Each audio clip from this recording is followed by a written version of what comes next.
In order to prevent the war from happening, there are two things we need to do. One is for Taiwan to be able to defend itself, and this is a good deterrence. And the second is for other countries to be prepared at the same time, show support to Taiwan. And we are trying to get ourselves prepared. We are arming ourselves. We are making more investment. We are training ourselves. And the training process has been intensifying.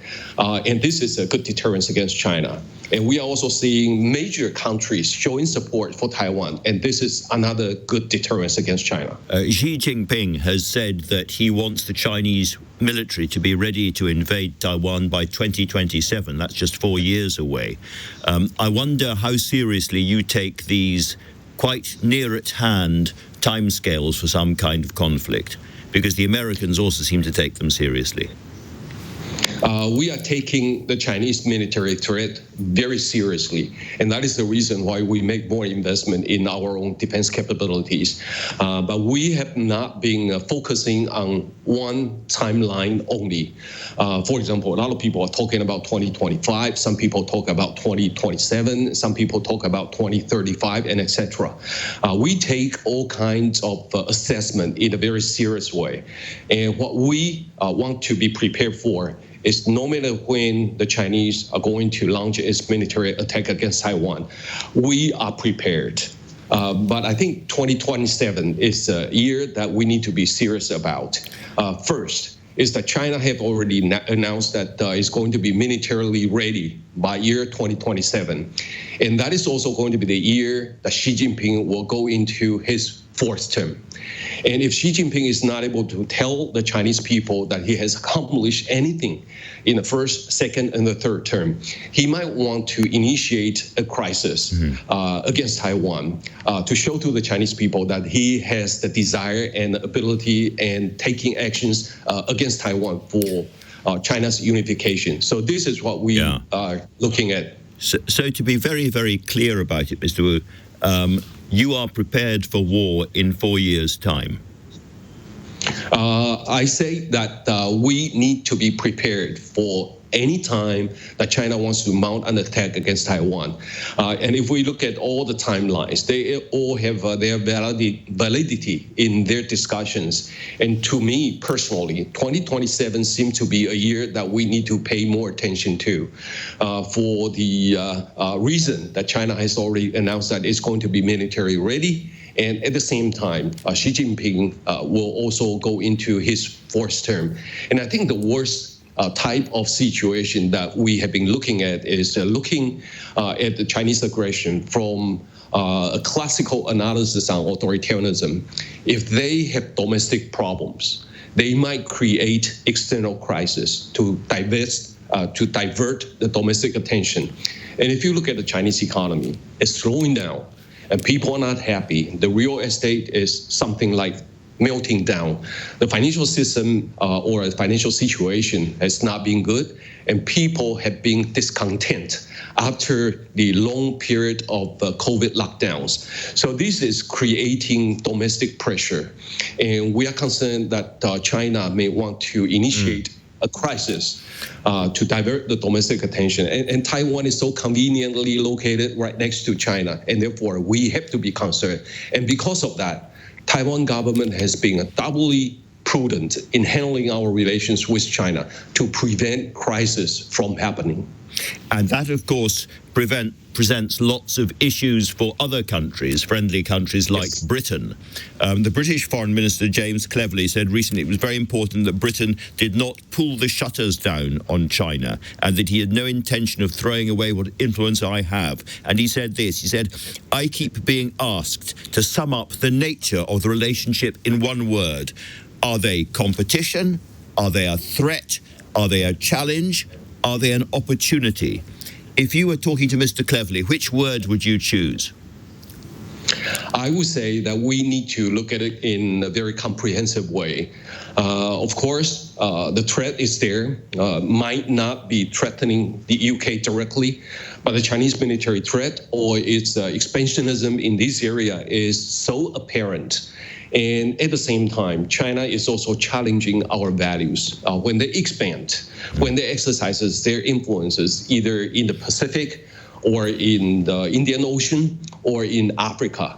Our value, freedom, democracy, and the protection of human rights is at lines, and they are expanding at our cost. So we need to look at this. And at the same time, even though the UK is looking at China as an economic opportunity in the long run, we agree to it. But at the same time, we also need to look at the economic pipeline that Taiwan is situated in. And if Taiwan is under Chinese attack and the supply line or computer chips is disrupted, I'm sure the UK is going to be impacted in a very serious manner. And therefore, we need to look at it comprehensive way, and for the UK, Taiwan, and other countries to come together and work together to deal with the situation. Can I ask you about one very likely Chinese strategy with Taiwan, which is to slowly cut Taiwan off? There was a blockade of airspace not that long ago north of Taiwan,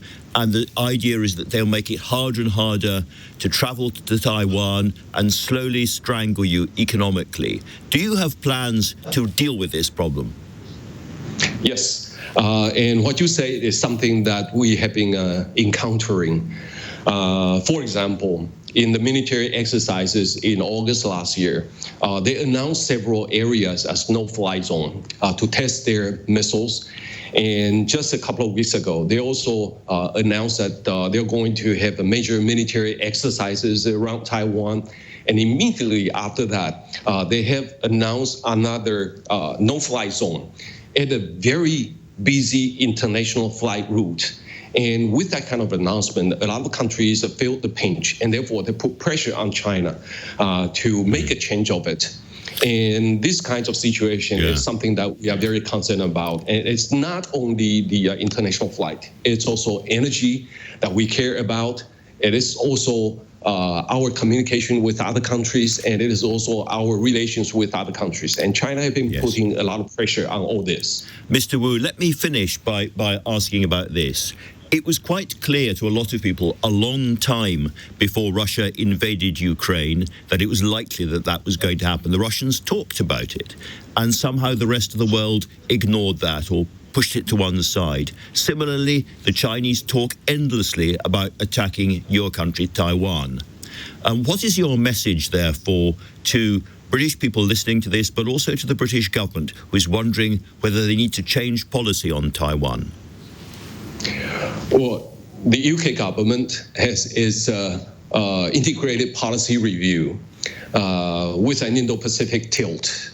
And in the new review, it's mentioned very clearly, not just the war in Ukraine, but also in the Indo-Pacific.